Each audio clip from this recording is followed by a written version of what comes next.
Ah, Assalamualaikum warahmatullahi wabarakatuh. Perkenalkan, nama saya Andri Febriansah, kelas Sistem Informasi Bilungan 5A.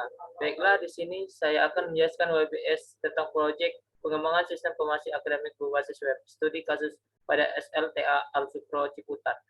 Terdapat 4, yaitu yang pertama analisis, desain, uji coba, implementasi. Oke, baiklah. WBS analisis masalah. Tingkat pertama yaitu analisis. Tingkat kedua yaitu analisis masalah. Yang kedua analisis kebutuhan. Yang ketiga menganalisis kebutuhan sistem.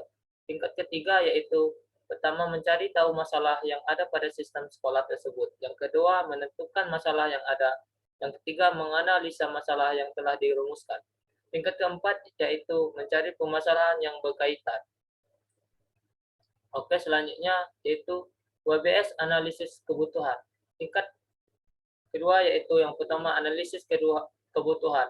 Tingkat ketiga yang pertama yaitu mengumpulkan data untuk analisis kebutuhan. Yang kedua menganalisis kebutuhan. Yang ketiga menganalisis kebutuhan fungsional dan fungsional. Kemudian yaitu yang kedua menganalisis kebutuhan. Yang pertama mengidentifikasi sistem lama, mengidentifikasi user. Oke, selanjutnya yaitu menganalisis kebutuhan sistem. Tingkat kedua yaitu pertama yaitu menganalisis kebutuhan sistem. Tingkat ketiga yang pertama yaitu mengidentifikasi kebutuhan hardware dan software. Yang kedua mengidentifikasi kebutuhan isi dan interaksi menu pada aplikasi. Yang ketiga yaitu mengidentifikasi fitur yang diharapkan user. Oke, selanjutnya yaitu WBS design. Tingkat pertama yaitu desain sistem. Tingkat kedua yaitu yang pertama membuat rancangan sistem, membuat rancangan user interface. Tingkat ketiga, satu membuat use case diagram, yaitu membuat rancangan use case diagram sistem informasi akademik berbasis web, membuat dokumentasi hasil desain fisik proses use case diagram. Yang kedua yaitu membuat data flow diagram, yaitu membuat rancangan data flow diagram sistem informasi akademik berbasis web, membuat dokumentasi hasil desain fisik proses data flow diagram.